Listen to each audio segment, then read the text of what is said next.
Suami ibarat pakaian bagi perempuan dan perempuan ibarat pakaian bagi laki-laki. Hunna libasul lakum wa antum libasul lahu. Kenapa suami disebut pakaian bagi istri atau istri jadi pakaian bagi suami? Agar bisa menutupi satu sama lain segala bentuk kekurangannya.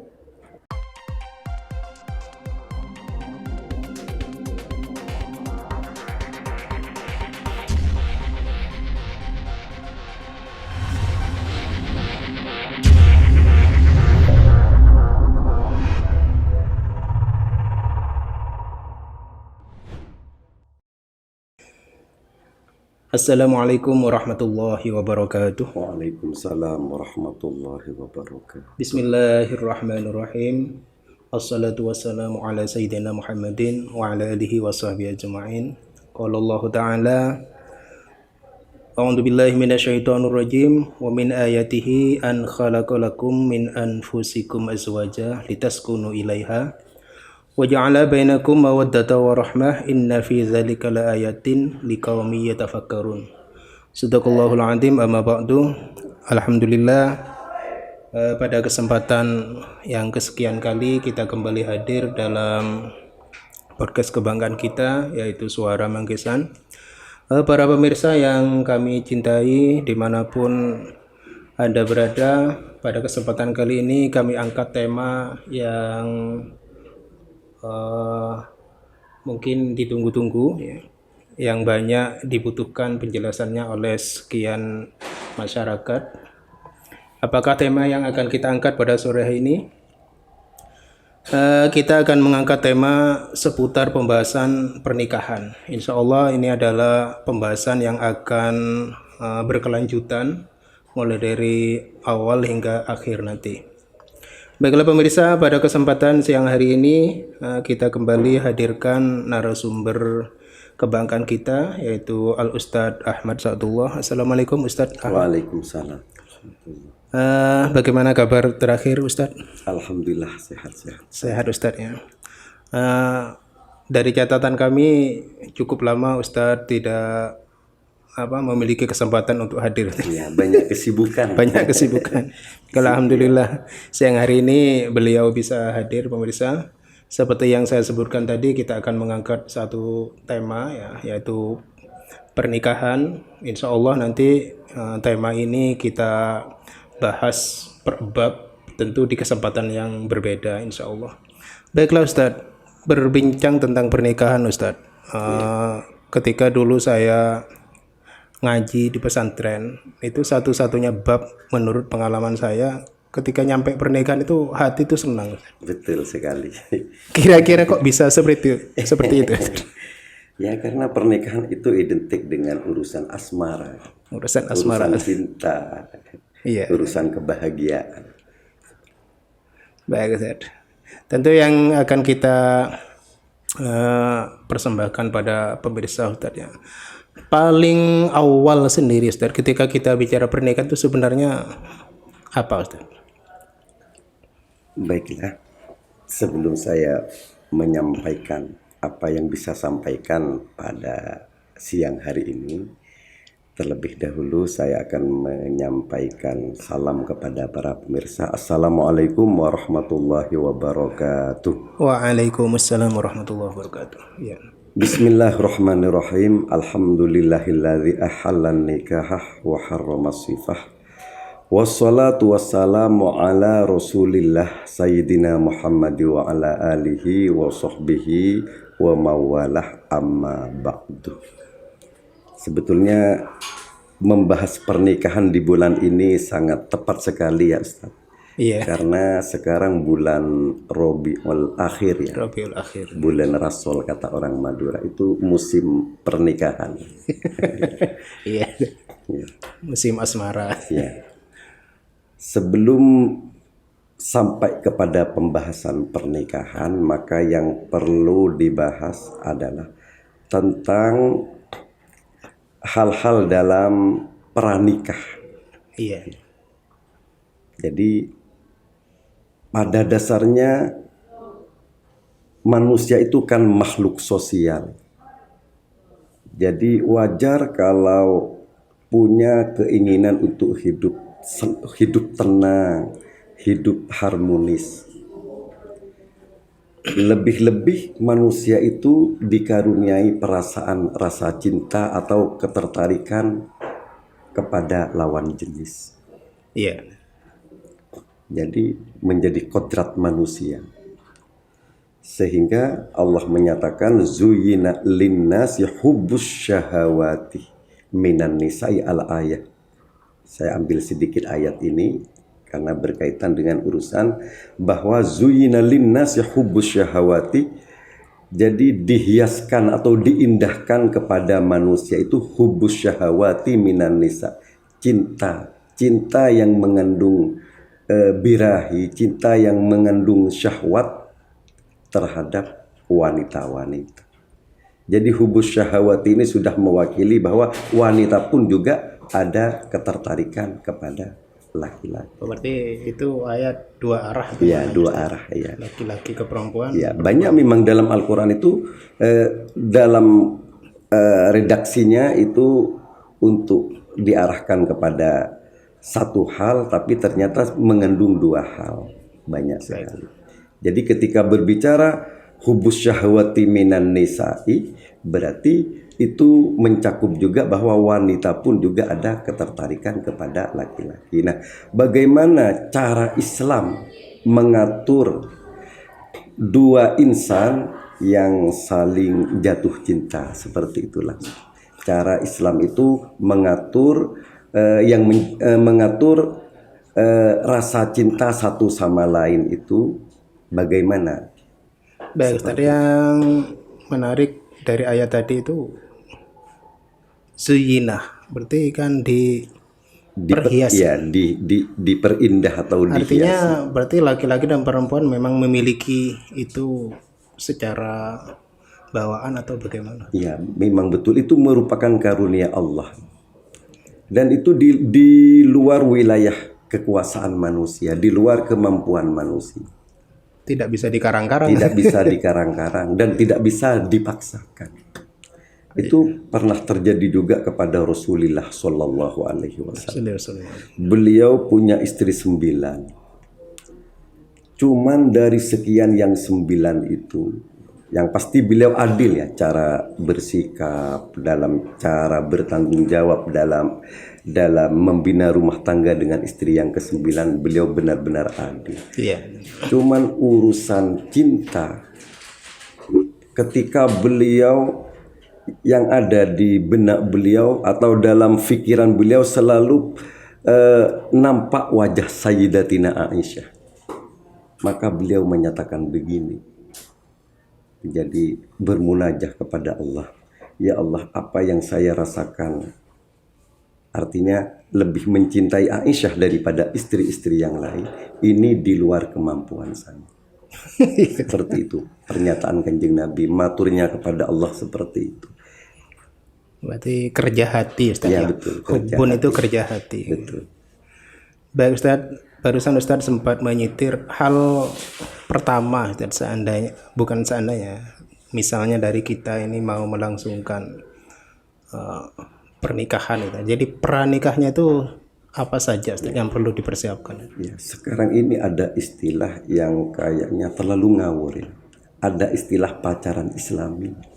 Nah, ini yang perlu diperhatikan. Ya. Padahal istilah pacaran itu kan berkonotasi apa? Negatif pastinya. Jadi pacaran Islami. Yang Islam. Berarti mirip-mirip dengan musik Islami. Betul, iya. Padahal pacaran itu kan identik berduaan, bermesraan dengan lawan jenis dan lain sebagainya. Menurut Ustaz sendiri, pacaran Islami itu sebenarnya bagaimana? Sebenarnya kalau kita meminjam kata pacaran ya, kata pacaran, walaupun seperti yang Ustadz singgung barusan, identik dengan perbuatan yang dilarang oleh Allah ya. Iya. Ketika menggunakan istilah pacaran, berarti itu kalau dalam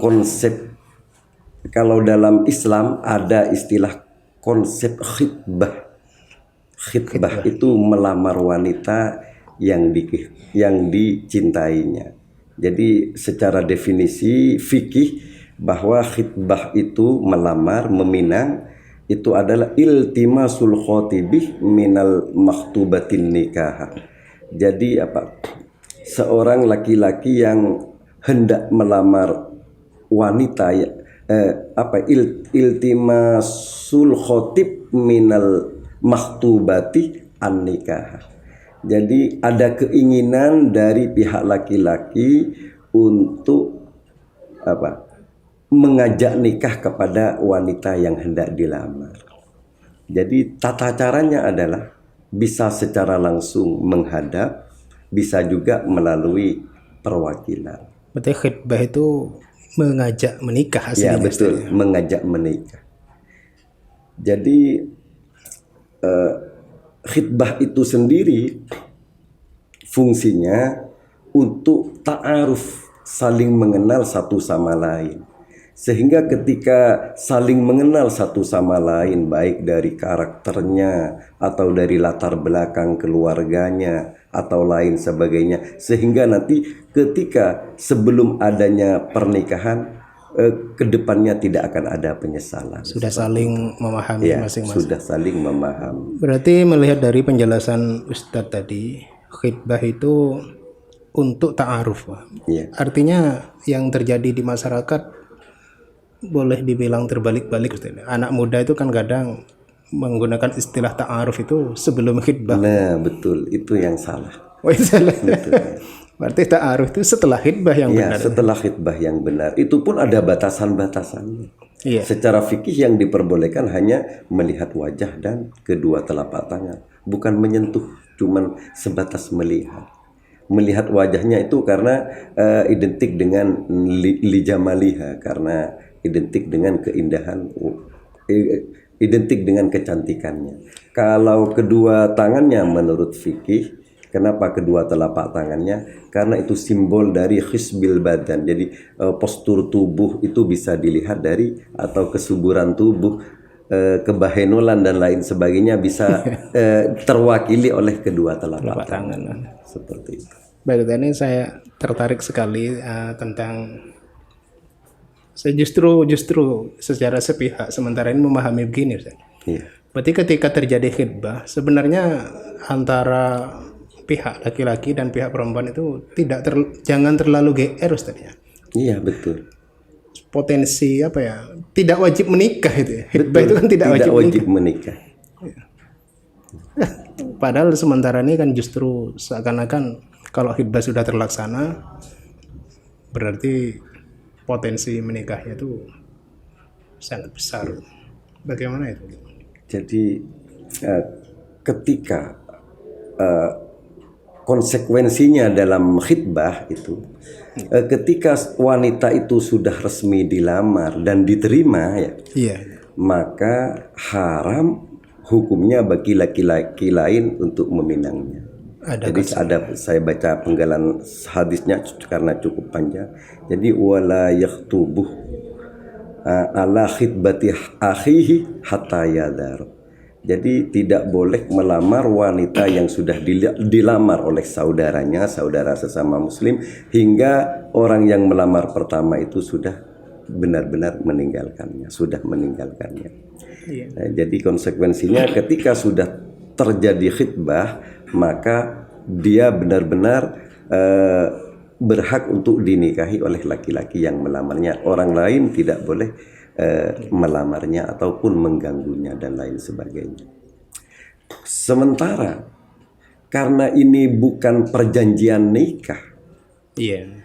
maka ulama ini terjadi ikhtilaf sebetulnya. Ada yang menyatakan ketika satu sama lain sudah tidak ada kecocokan selama dalam proses khitbah, Ta'aruf setelah khitbah. ya setelah ta'aruf, itu boleh-boleh saja untuk membatalkan pertunangannya, seperti itu. Dan yang terjadi memang demikian. Iya, cuman ya secara adab itu kurang benar ketika memang tidak ada alasan yang pasti. Kalau ada alasan yang pasti untuk setelah ta'aruf, karena memang tidak ada kecocokan misalnya, itu tidak berpengaruh kepada soal suul adabnya. Tapi ketika tidak ada alasan apa-apa tiba-tiba membatalkan itu kan efeknya bisa menyakiti hati wanita itu Yang dan jadi korban keluarganya. malah perempuan. Perempuan, betul, seperti itu. Sekarang tentang khitbah itu sendiri tadi. Biasanya di masyarakat kita kan, atau dari lafadz yang Ustadz baca tadi, khotib ke Ke maktubah gitu. maktubah. Misalnya berbalik Ustadz, artinya yang melakukan lamar itu pihak wanita, itu apa diperkenankan juga? Iya. Menurut Islam, wanita melamar laki-laki itu boleh-boleh saja dan itu tidak meruntuhkan harga dirinya. Iya. Ini sebagaimana yang pernah terjadi di masa Rasulullah Shallallahu Alaihi Wasallam. Wah, sorry. Nabi pun dulu pernah dilamar oleh wanita. Iya. Ya, tapi oleh Nabi ditolak dengan banyak pertimbangan. Sehingga dengan apa yang telah dilakukan oleh Nabi itu, ulama berkesimpulan bahwa boleh-boleh saja wanita itu melamar laki-laki. Bahkan ini sebagai bentuk perbuatan baik. Kenapa? Ketika wanita itu melamar laki-laki karena faktor agamanya, karena bisa apa? Karena agar bisa dijadikan pemimpin bagi dirinya, jadi panutan bagi dirinya, itu boleh-boleh saja. Sebagaimana wanita itu ingin menjadi pendamping hidup Nabi agar dia menjadi, karena sosok Nabi adalah sebagai uswatun hasanah, yang diantaranya adalah bisa menjadi pemimpin yang baik untuk rumah tangganya. Baik Ustaz, ini penting dipahami untuk adik-adik laki-laki atau perempuan ya, bahwa khitbah itu dua arah bisa. Iya, Tidak ada harus laki-laki. Iya, betul. Perempuan juga diperbolehkan dengan tujuan-tujuan yang baik tentunya Ustaz. Iya. Baiklah Ustaz, tentang khitbah mungkin ada lagi yang mau ditambahkan? Hal Tidak lain? ada, cuman yang perlu saya garis bawahi adalah meskipun khitbah itu dilegalkan dalam syariat Islam, tapi masih ada batasan-batasan. Bukan berarti setelah dilamar lantas dia punya hak sepenuhnya sehingga bisa dibawa kemana-mana, bisa berduaan dan lain sebagainya. Tentu itu tidak diperkenankan Ustaz. Iya. Artinya perempuan yang dilamar bukan milik Iya, seutuhnya. bukan milik seutuhnya. Itu hanya apa? Tindakan lamar itu tindakan menuju pernikahan. Jadi gerbang untuk untuk menuju ke pernikahan. Seperti itu. Kembali ke istilah awal yang Ustadz menyebutkan tadi, berarti pacaran Islami itu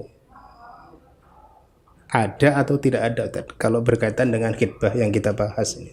Tidak ada. Tidak ada Ustadz. Iya, mengingat bahasa pacaran itu lebih identik dengan berduaan, berboncengan atau kencan di suatu tempat itu. Makanya tidak ada istilah pacaran yang Islami itu. Ya memang istilah-istilah seperti itu mungkin dilahirkan oleh dicetuskan oleh motivator-motivator muda itu. Betul. Bahkan lebih jauh dari itu ada istilah pacaran setelah menikah. Nah, Tidak tahu itu konotasi bisa positif atau bisa negatif. Kan bisa dua makna itu. Iya, Pacaran setelah menikah dengan istrinya atau dengan perempuan lain kan bisa saja maknanya seperti itu. Baiklah Ustaz, kita masuk sedikit ke soal pernikahan sekarang. Iya. Cuma sebelum ke hukum-hukum yang detail mungkin Ustaz ya. Ya pernikahan kan memerlukan semacam motivasi atau pendorong Ustaz. Seperti artinya apa? Seseorang sebelum menguatkan hati untuk melangsungkan pernikahan, ya minimal ada pendorong berupa faidah-faidah nikah itu sebenarnya seperti apa? Iya, karena selama ini orang itu ketika mau menikah tidak lain yang sering dilontarkan dari bibirnya, dari mulutnya itu mengikuti sunnah Rasul. Dia sunnah Rasul. Kebaya alasan itu. An-nikahu sunnati, faman roiba an sunnati falaisa min. Betul. Ya, padahal seolah-olah mereka memahami hadis tersebut, menikah itu kan hal yang menyenangkan. Berarti lebih kepada urusan kesenangannya ketika mengikuti sunnah Nabi. Padahal, ya betul. Padahal dalam pernikahan sehingga Rasulullah menyatakan sunat itu begitu banyak faidah-faidah yang bisa diambil di dalamnya. Oleh karenanya ketika seseorang mau melangkah untuk menuju pernikahan maka harus membetulkan niatnya yang baik. Baik. Di antara faedah itu sendiri misalnya seperti apa? Saya kutip dari kitab Ihya Ulumiddin karya Imam Al-Ghazali bahwa di dalam pernikahan itu mengandung banyak faidah-faidah. Ada 5 yang dijelaskan di kitab Ihya Ulumiddin. Cuman 5 itu sangat luas sekali bahasannya. Baik. Ya. Yang pertama itu lil walad, untuk menghasilkan anak. Terus yang kedua kasrotis syahwah, untuk meredam nafsu birahi. Terus yang ketiga tadbirul manzil. Tadbirul manzil itu untuk membenahi rumah, katakanlah membina rumah tangga. Terus untuk memperbanyak keluarga, seperti itu. Dan yang terakhir itu untuk mujahadatin nafsi. Jadi memperjuangkan bagaimana mujahadati nafsi itu lebih diartikan membina rumah tangga itu kan penuh dengan liku-liku. Nah, nilai bahwa nikah itu mengandung ibadah, nilainya ada di mujahadatul nafsi sebagaimana yang nantinya akan dijabarkan sebisa mungkin. Baik. Tentu itu semuanya menarik Ustadz ya, insya Allah. Mungkin sebentar lagi kita satu persatu jabarkan. Khusus memperoleh anak Ustadz, itu ada semacam pengalaman tersendiri untuk yang saya ketahui dari kawan-kawan itu. Sebagian yang melakukan pernikahan itu justru memperoleh anak itu ditunda-tunda. Itu bagaimana Ustadz? Ya. Sebetulnya begini. Salah satu dari faidah nikah itu kan adalah untuk menghasilkan anak. Nah, kenapa menghasilkan anak itu punya nilai ibadah? Sehingga disyariatkan pernikahan dalam Islam. Jadi begini. Ketika yang jadi tujuan utama itu lil walad, agar menghasilkan anak, maka ada 5 hal yang bisa diperoleh sehingga pernikahan itu mengandung keutamaan atau dengan kata lain dinilai sebagai ibadah. Yang pertama, dengan mempunyai anak itu bisa kalau dalam istilah kitab Ihya Ulumiddin itu adalah tolabi mahabbatillahi ta'ala, untuk mencapai cintanya Allah Ta'ala. Nah, apa hubungannya punya anak dengan menggapai cinta kepada Allah Ta'ala? Ini tidak mudah untuk bisa kita pahami, kecuali bagi orang yang basirah, yang menggunakan mata hati. Mungkin sedikit yang bisa Ustadz jelaskan. Jadi harus benar-benar direnungkan. Jadi begini, Allah Ta'ala membekali manusia itu, membekali benih, katakanlah sperma yang ada pada laki-laki, dan juga rahim pada wanita.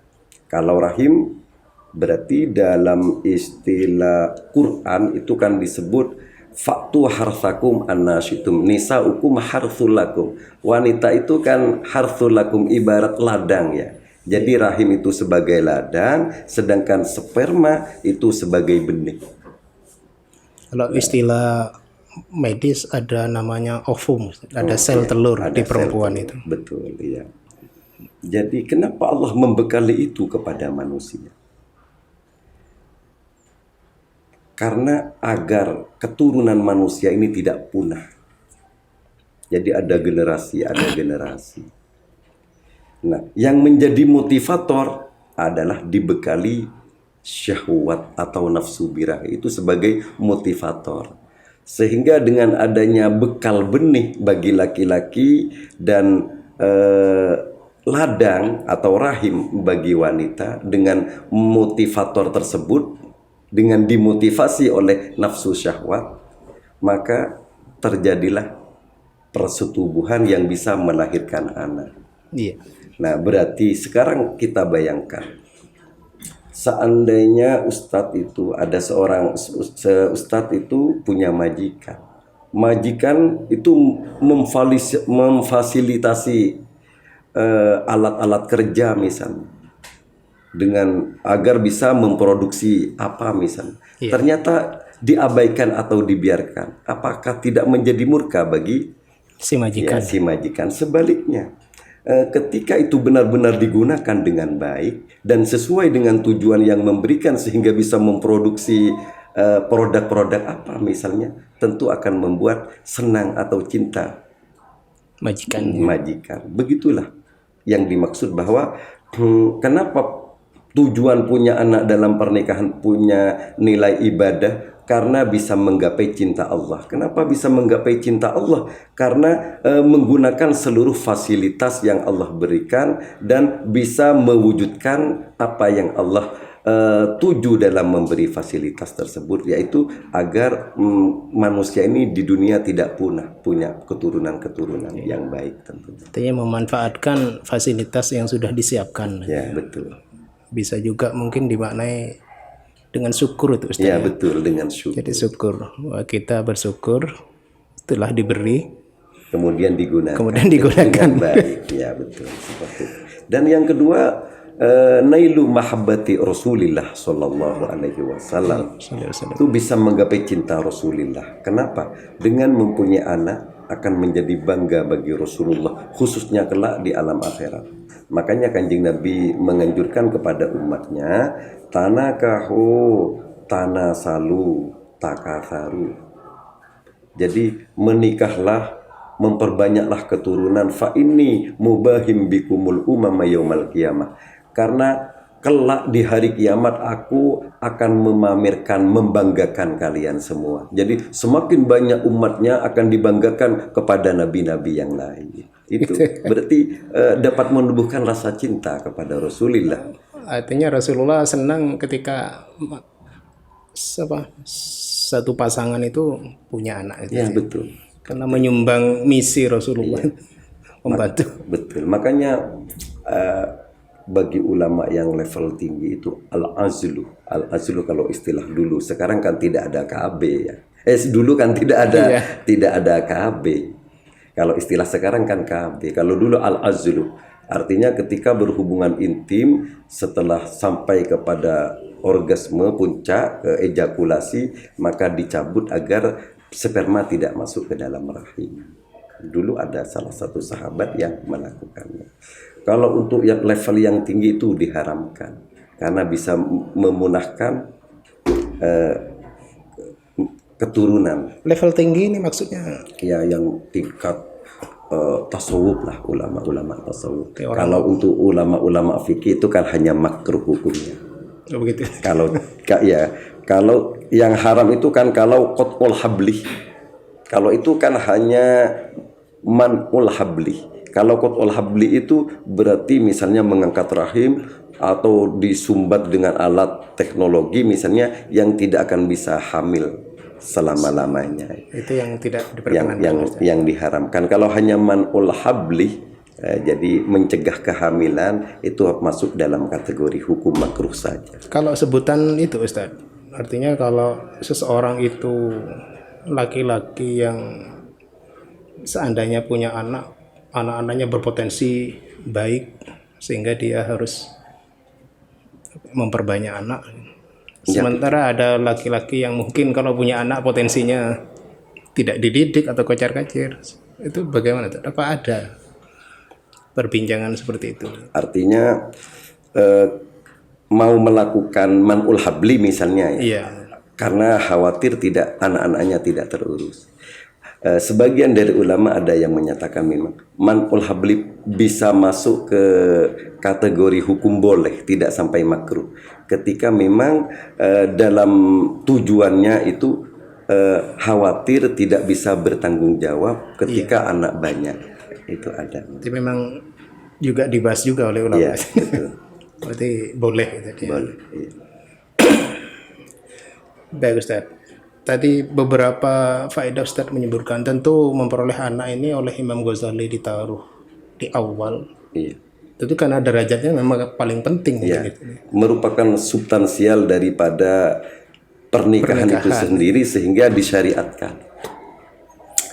Yang pertama sudah pernikahan memperoleh anak itu untuk ridho apa tadi Memperoleh mahabbah Allah, kedua mahabbah Rasulullah, dan yang ketiga tabarruk pada doa anak-anak yang soleh. Karena Nabi Muhammad SAW menyatakan, "Idza matabnu Adamah ingkoto amaluhu," kan. Jadi ketika manusia anak Adam itu meninggal, maka putuslah amalnya illa min salasi, kecuali 3, sodakotin jariyatin, 1 sodakoh jariyah, atau ilmin yuntafa'u bihi, atau ilmu yang dimanfaatkan, atau waladin solihin yad'u lahu, atau anak soleh yang mendoakannya. Jadi makanya yang ketiga tadi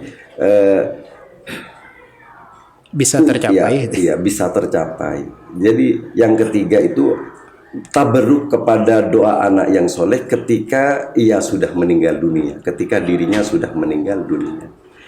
Karena tak ada yang bisa diharapkan setelah ada di alam barzakh nantinya. Benar. Semua amal terputus. Dan yang ditunggu hanya doa. Doa dari anak-anaknya yang soleh. Jadi ketika dia sudah dimasukkan di hufratam min hufarin niron, jurang dari jurang api neraka di alam barzakh, maka yang bisa mengangkis dari siksa itu adalah doa anak yang soleh. Makanya itu niatan yang ketiga. Itu di alam barzakh. Kalau di akhirat kelak, saya pernah membaca hadis di kitab tafsir Ibnu Katsir.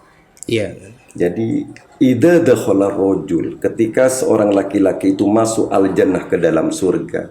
Setelah masuk surga, dia merasa tidak enak. Kenapa merasa tidak enak? Karena ternyata keluarganya tak ada. Makanya dia tanya an abawahi, kedua orang tuanya, tanya istrinya atau tanya anak-anaknya. Maka dikatakan kepada orang tersebut bahwa innahum lam yablughu darajataka. Mereka itu tidak mencapai derajatmu sehingga tidak bisa dimasukkan ke surga. Artinya mereka ternyata ada dalam neraka. Maka dia menyampaikan kepada Allah, ya Rabb, saya beramal ketika di dunia itu liwalahu, untuk saya dan untuk mereka. Maka ketika ada pernyataan seperti itu dari laki-laki tersebut, maka Allah memerintahkan malaikat agar fayu'maru bil hakihim, agar dipertemukan atau dikumpulkan bersama di surga. Jadi itulah syafaat. Syafaat dari anak soleh kepada orang tua. Bisa juga orang tua kepada anak. Yang penting keluarga. Jadi dalam satu keluarga itu satu sama lain bisa memberi syafaat dengan amal soleh. Hikmah pernikahan ketiga. Artinya yang bisa kita jadikan motivasi. Kalau saya dan Ustadz mungkin sudah tidak perlu itu. Betul. Buat yang muda-muda itu. Iya, makanya saya katakan tadi adalah substansial ini. Lebih daripada hanya sekedar kasrus syahwah, lebih hanya sekedar untuk meredam nafsu agar tidak terjerumus ke dalam perbuatan-perbuatan yang lain. Ini suatu bukti Nabi menyatakan bahwa sauda'uh waludun, wanita yang hitam kelam tapi bisa menghasilkan banyak anak, khairum min hasanah, lebih baik daripada wanita cantik latalidu yang mandul. Artinya apa? Kalau wanita buruk, kalau hanya sekedar menikah untuk meredam nafsu, Saya kira kurang pas kalau memilih wanita yang hitam kelam. Karena bisa jadi nanti penasaran dengan wanita yang cantik. Iya. Makanya ini menunjukkan bahwa al-walad merupakan tujuan yang paling utama dalam pernikahan. Kalau dikaitkan dengan itu Ustaz, hadis atau apa ketika memilih seorang laki-laki memilih perempuan itu pandangan pertamanya Ya. apa saja itu? Begini, tungkahul mar'ah li arba'in. Iya. Ini banyak disalahfahami hadis ini. Seolah-olah itu sebuah anjuran dari kanjeng Nabi. Jadi tungkahul mar'atu li arba'in. Wanita itu dinikahi karena 4 faktor. Yang pertama limaliha, karena hartanya. Yang kedua li hasabiha, karena kedudukannya, karena derajatnya, karena nasabnya bisa. Terus wajamaliha, karena kecantikannya. Terus walidiniha, dan karena agamanya. Iya.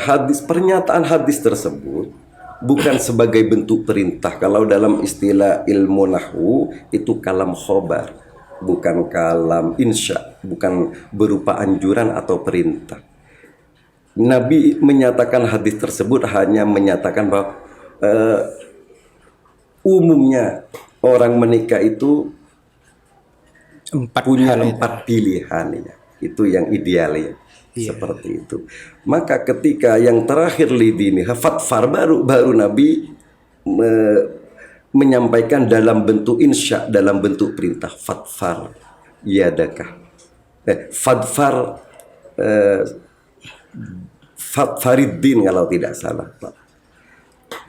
taribat yadakah. Jadi oleh karenanya pilihlah agama yang karena faktor agamanya, maka kamu akan mendapat kebahagiaan. Berbicara faktor agama itu Ustaz ya. Ketika misalnya di hadis sebelumnya Ustaz menyampaikan wanita hitam kelam tetapi subur, banyak memberikan keturunan itu lebih baik daripada yang cantik jelita tetapi tidak memberikan keturunan. Tentu kalau pernikahan antara laki-laki dan perempuan cantik jelita ini tadi itu karena agama itu, maka semestinya ya ini mungkin sedikit-sedikit apa istilahnya menyimpang dari pikiran orang mungkin gitu ya. Semestinya si perempuan yang cantik jelita yang tidak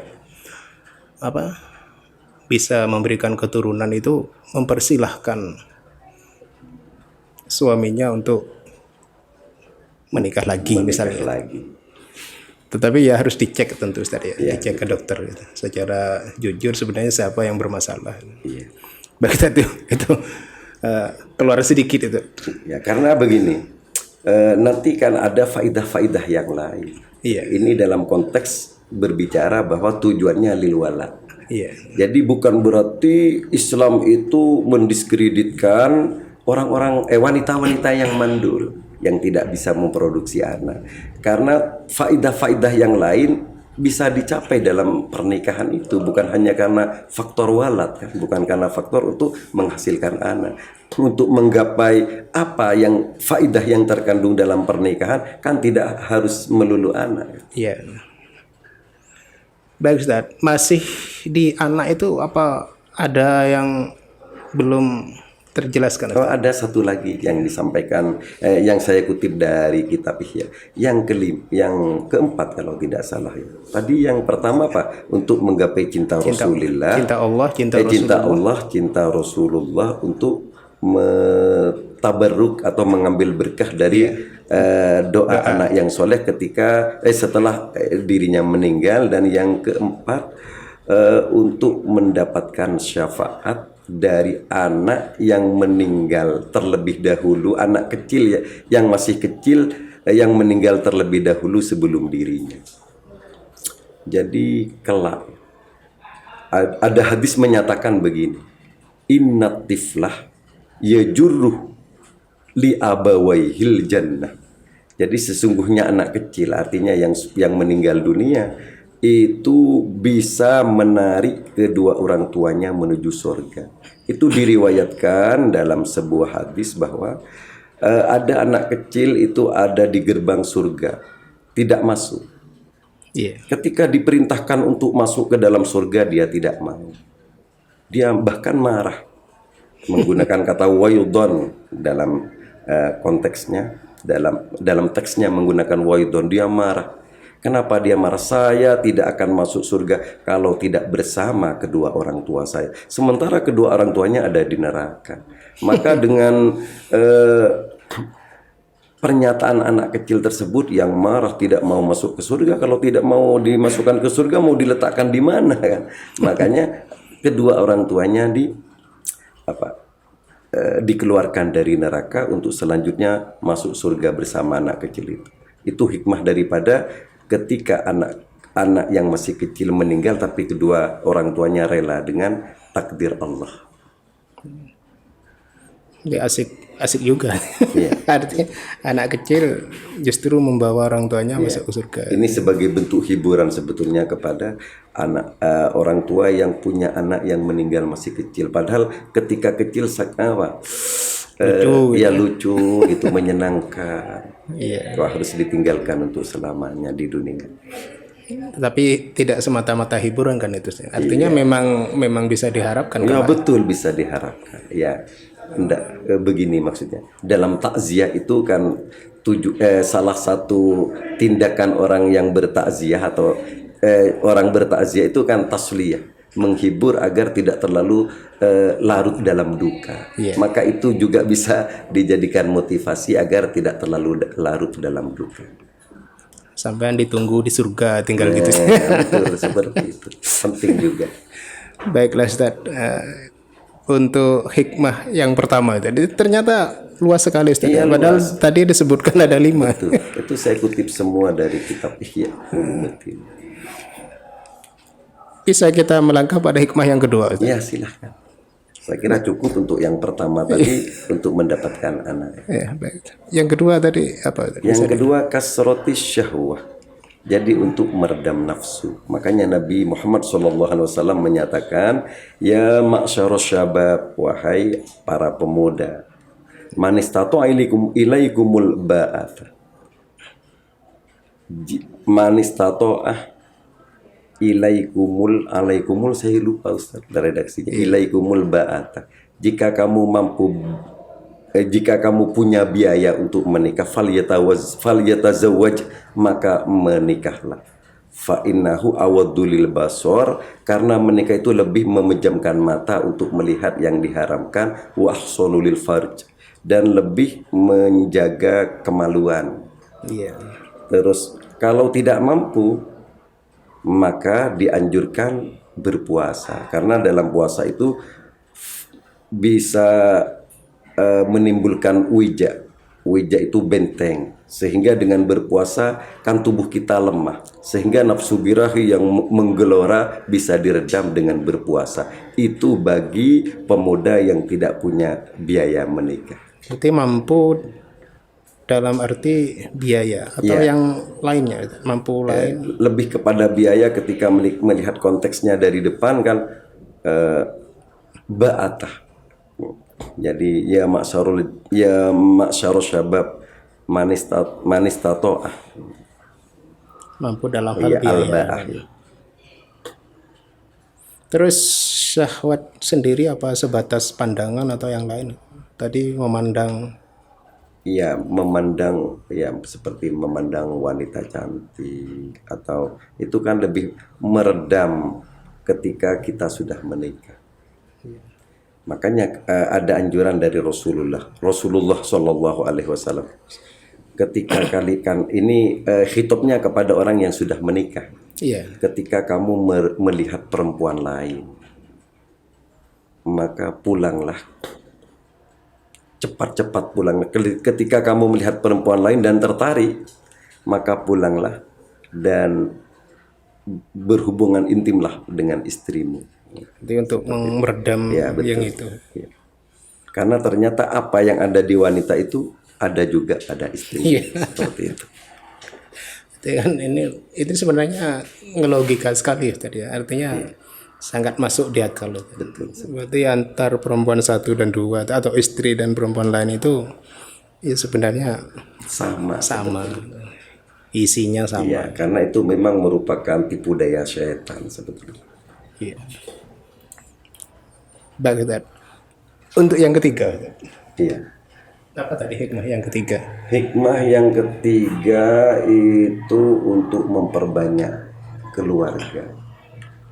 Pada dasarnya pernikahan itu kan tidak hanya mempersatukan Suami dan istri. ya, mempersatukan suami dan istri. Lebih dari itu mempersatukan dua keluarga, pihak mempelai putra dan pihak mempelai putri. Artinya dengan berlangsungnya pernikahan, Iya. dua keluarga itu sudah seperti saudara. Sehingga ini dapat memperkokoh ukhuwah Islamiyah. Ya, menambah keluarga berarti kan bisa memperkokoh ukhuwah Islamiyah. Dan pernikahan ini sebetulnya bahkan dengan adanya pernikahan antara dua belah pihak, dengan adanya yang awalnya saling bermusuhan, tapi dengan adanya pernikahan besanan satu sama lain, itu justru bisa meredam permusuhan. Ini dulu terjadi kepada keturunan dari Sayyidina Ali dan Sayyidina Muawiyah yang kita sudah memaklumi bahwa beliau berdua pernah berseteru ya dalam perang Siffin.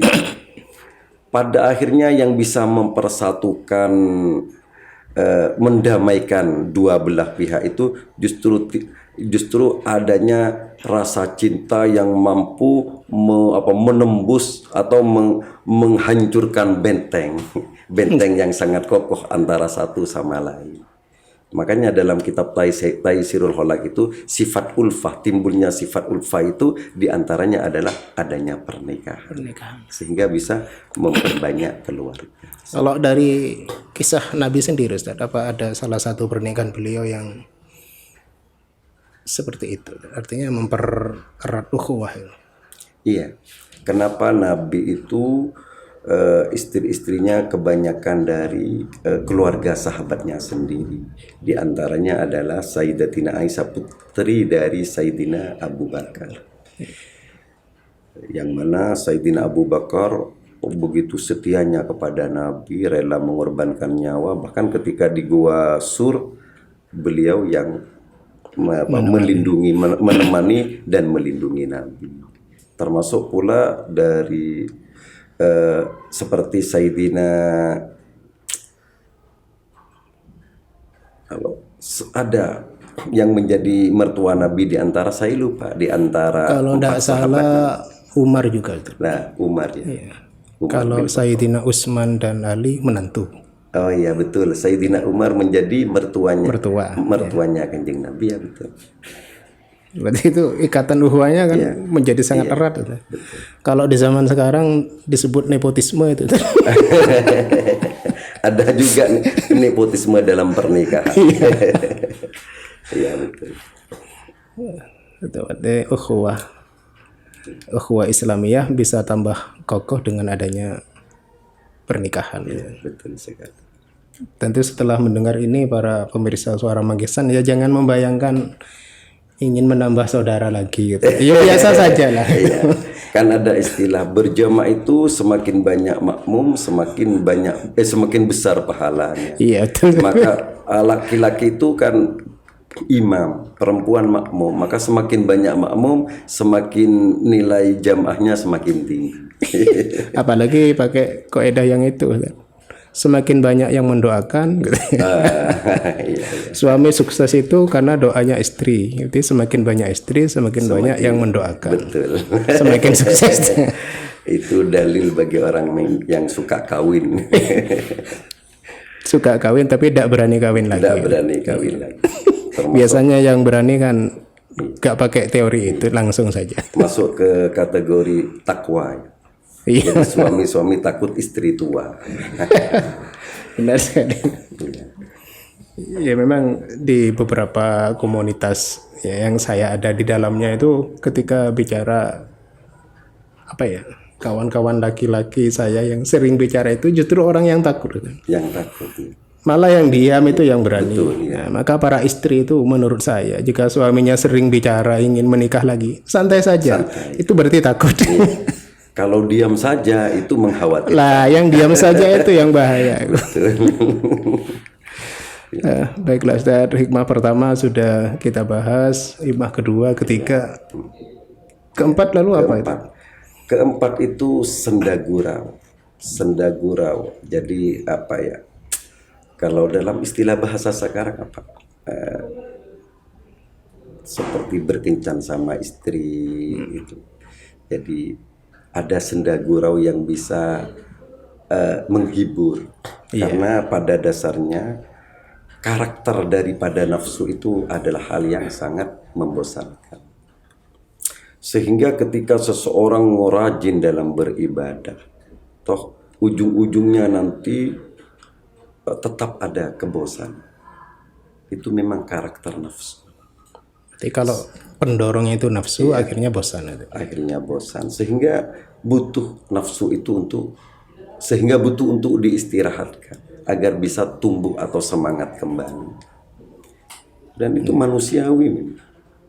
Sehingga dengan menikah, ketika pulang kerja capek, nanti disambut oleh istri dengan senyuman atau bahkan keringatnya dibersihkan. Iya.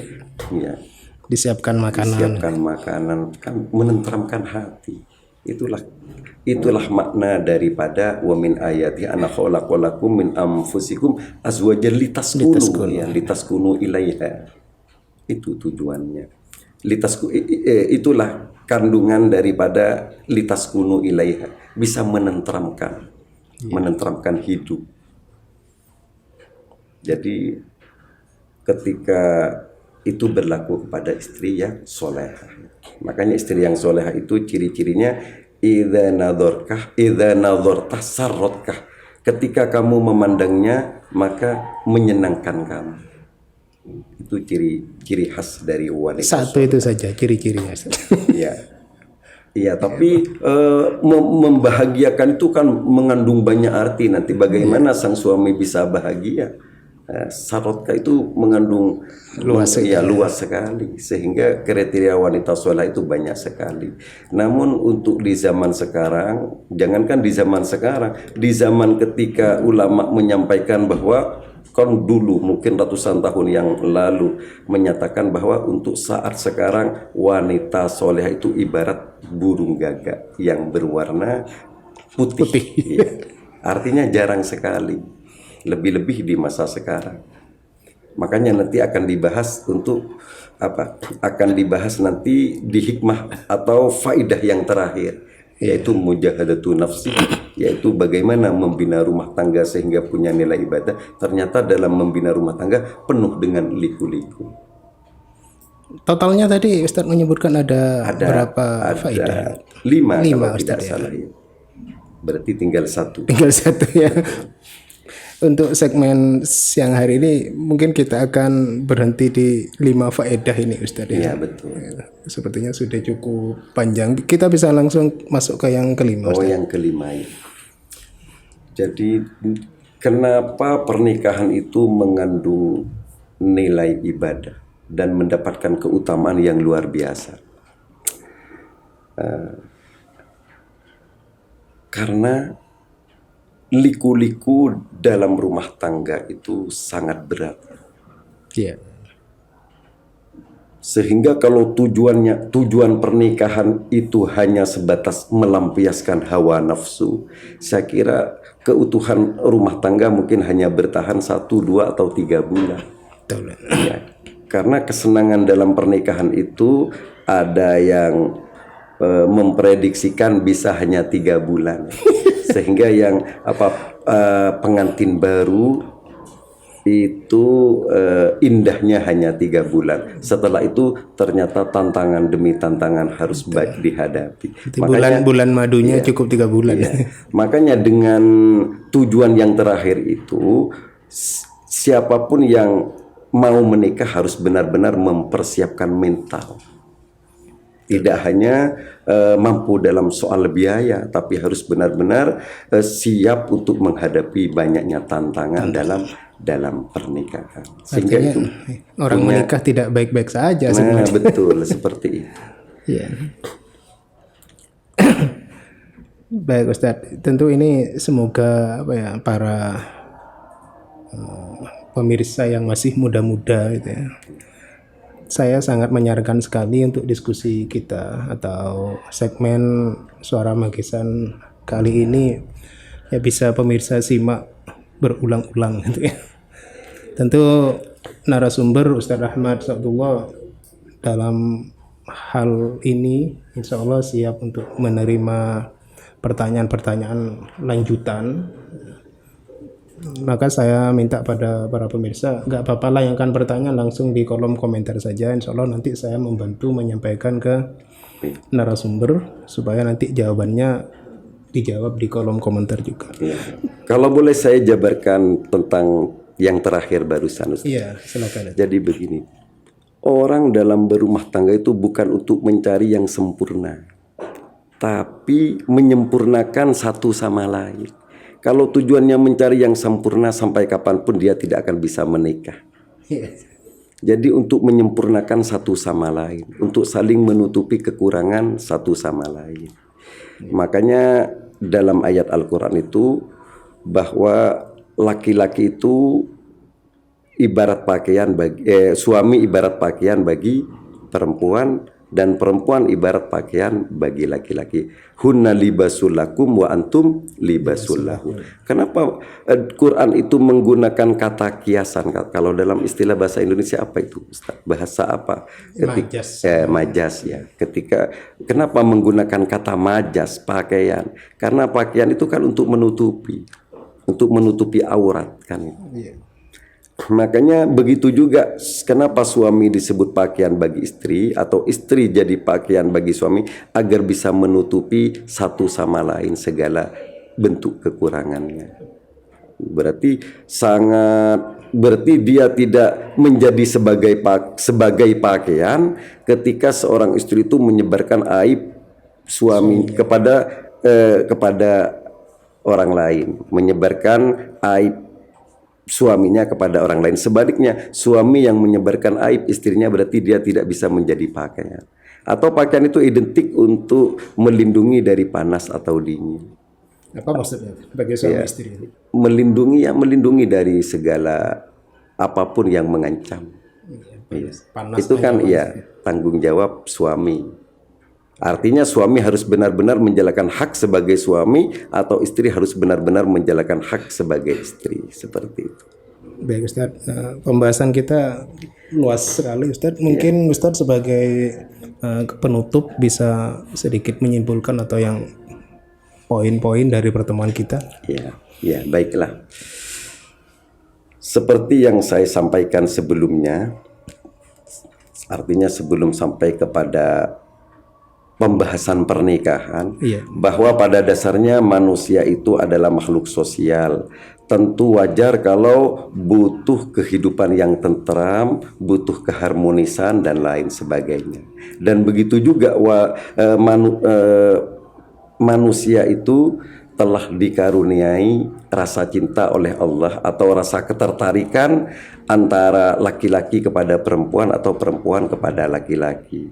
Oleh karenanya Islam yang ajarannya itu sangat sesuai dengan kodrat insaniyah, yang sesuai dengan kodrat manusia, maka memberi aturan-aturan, yaitu bahwa laki-laki yang tertarik kepada wanita atau wanita tertarik kepada laki-laki itu untuk selanjutnya diberi wadah dalam jenjang pernikahan, seperti itu. Dan sebelum menikah itu agar tidak terjadi penyesalan kemudian, maka ada konsep khitbah, maka ada anjuran khitbah agar mengenal satu sama lain. Itu tujuannya hanya sebatas ta'aruf, untuk mengenal satu sama lain, bagaimana karakternya, bagaimana keadaan keluarganya, sehingga kalau sudah ada kemantapan bisa langsung menuju ke pernikahan. Dan perlu dicatat bahwa khitbah itu hanya sebatas ta'aruf, sehingga tetap secara hukum dia dianggap sebagai wanita yang bukan mahramnya, sehingga tidak boleh melakukan hal-hal yang lebih dari hanya sekedar ta'aruf. Iya. Sudah cukup Ustaz? Saya kira cukup. Baik pemirsa, pertemuan kita saat ini insya Allah sangat bermanfaat. Tentu kalau kita hanya mendengarkan satu kali putaran ya mungkin tidak akan seutuhnya kita pahami. Jadi saya minta karena ini durasi cukup panjang ya kita simak secara utuh untuk edisi kali ini. Baiklah pemirsa, itulah akhir dari perjumpaan kita untuk tema kali ini, yaitu tema pranikah ya. Jadi apa-apa yang harus kita persiapkan dulu, daya dukung yang harus kita persiapkan sebelum kita memutuskan untuk menkhitbah. Jadi membenarkan dulu tujuan-tujuan dan sebagainya. Baik pemirsa, itulah perjumpaan kita. Kurang lebihnya Ustadz saya sebagai pemandu mohon maaf, dan kepada pemirsa jika ada kesalahan jangan sungkan-sungkan untuk memberi catatan di kolom komentar. Akhir kata, wassalamualaikum warahmatullahi wabarakatuh. Waalaikumsalam warahmatullahi wabarakatuh.